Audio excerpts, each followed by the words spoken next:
While the world was looking at the charts, a quiet revolution was being filmed in a small studio in Wigan, and the numbers are finally starting to terrify the major labels. Good evening. Tonight, we are investigating a phenomenon that defies every rule in the modern music industry playbook. We are talking about Lucy Thomas.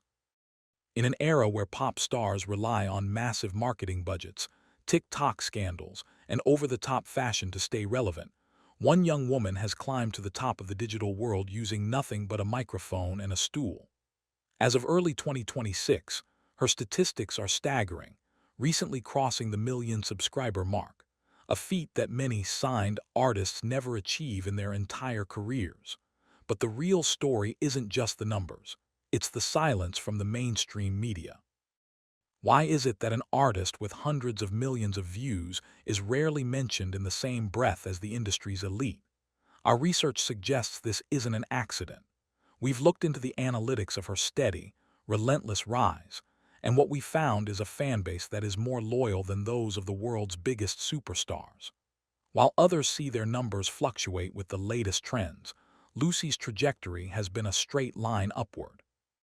There is a growing theory among industry insiders that she represents a threat to the traditional gatekeepers. She has proven that you don't need a billionaire executive to tell you what to listen to. But as her reach expands, so does the scrutiny. How did a teenager from Lancashire manage to bypass the system entirely? And what is she planning to do with that power now that she has the world's undivided attention? The data suggests this is just the beginning of a much larger shift in how we consume music. It was the rejection heard round the world, or at least the rejection the industry would love for you to forget. To understand the Lucy Thomas of 2026, we have to go back to 2018, to a stage that almost became her professional graveyard. When she appeared on The Voice Kids, the judges and the audience were visibly stunned by a voice that seemed to belong to another era. Yet she didn't win. She reached the semifinals and then, nothing. In the aftermath, there was a strange period of quiet. Usually, a talent of that caliber is snapped up by a major label within weeks, polished into a commercial product, and released with a generic pop beat. But reports from that era suggest a different story. Rumors have long circulated that the offers on the table back then came with strings attached, changes to her image, her song choices, and even her vocal style. Sources close to the situation hint that Lucy and her family made a high-stakes gamble. They walked away. They chose to bypass the golden ticket of a major record deal to maintain total creative control. This was a massive risk. At the time, critics whispered that she had missed her only window of opportunity. It's a classic industry plant versus authentic artist narrative, but Lucy became the exception to the rule. By refusing to play the game by the old rules, she inadvertently created a new one. This rejection was actually her liberation. It allowed her to develop her voice without the pressure of an executive's deadline, leading to the legendary recordings we see today. But this path wasn't easy. It required years of building from the ground up, one video at a time, away from the bright lights of London or Los Angeles. In a world of corporate giants, Lucy's partnership with Cavendish Records feels less like a business deal and more like an underground resistance. Our investigation now turns to the man behind the curtain, Broom, and the boutique label Cavendish Records. In the high-stakes world of music, an artist of Lucy's stature staying with an independent label for nearly a decade is almost unheard of.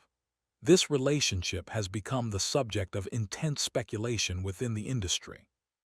Why hasn't she jumped ship for a multi-million-dollar contract with a global conglomerate? The answer seems to lie in the creative freedom that only an independent structure can provide.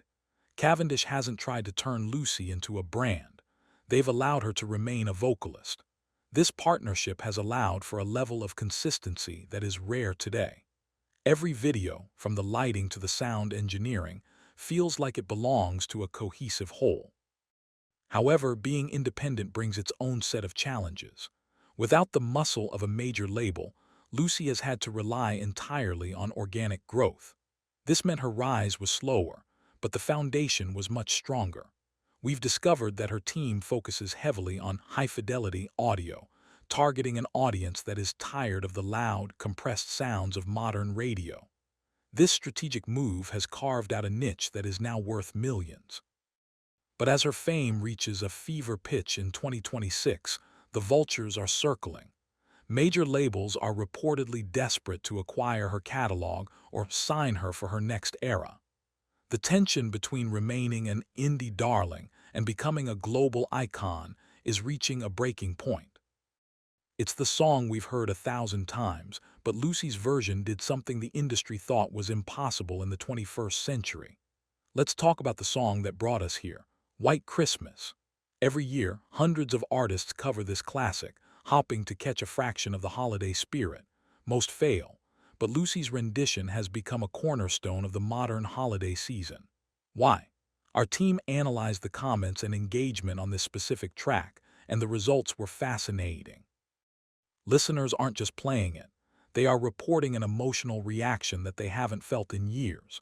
There's a theory that Lucy's voice possesses a frequency of nostalgia that resonates across generations. But there's a darker side to this success.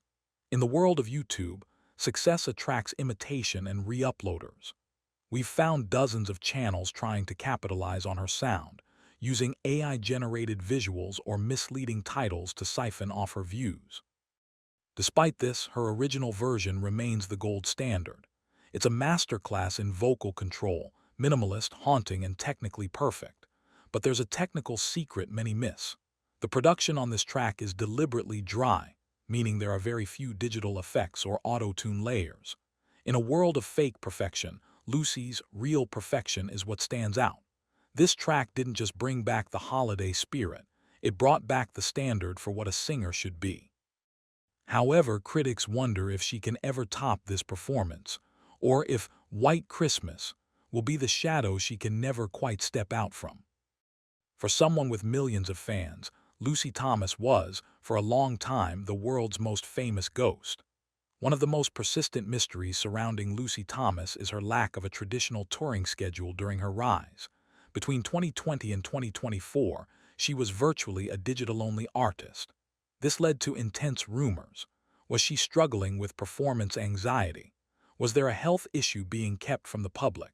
Or was this a calculated move to build mystique? Our reporters have looked into the virtual recluse era and discovered a much simpler, albeit more professional truth. Lucy was focused on her education and her vocal development.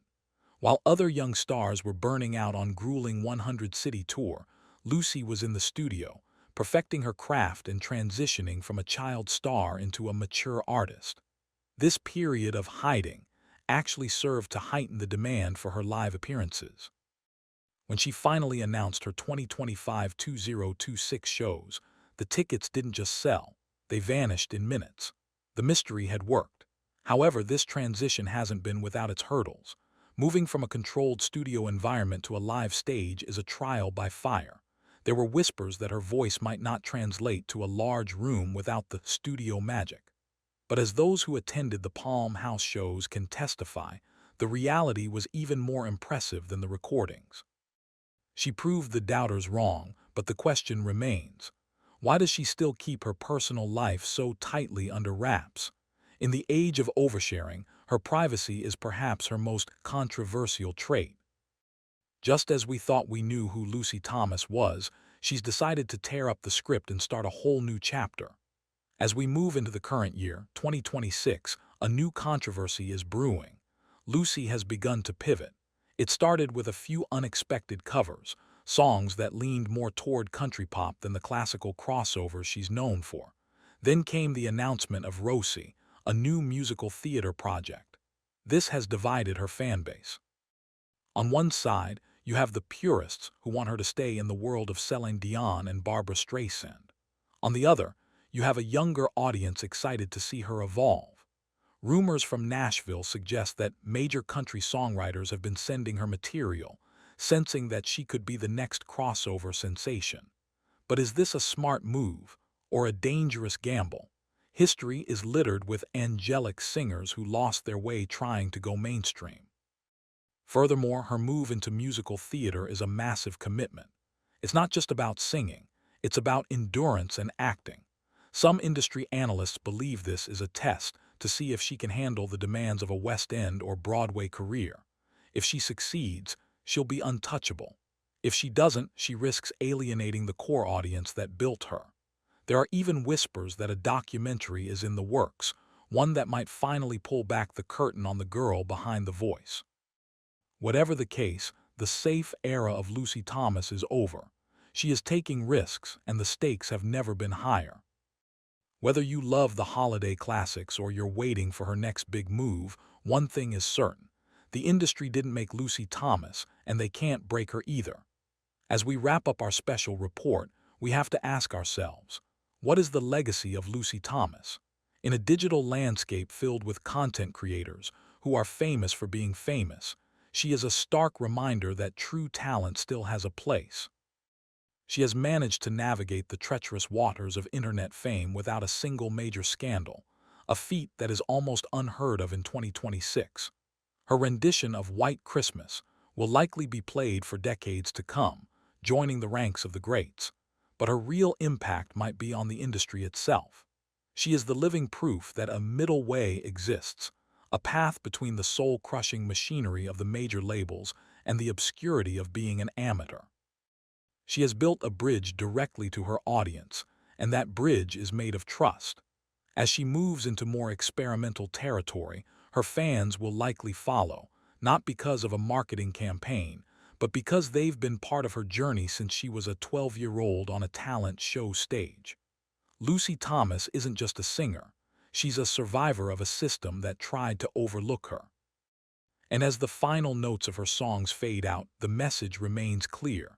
The voice is real, the talent is undeniable, and the story is far from over.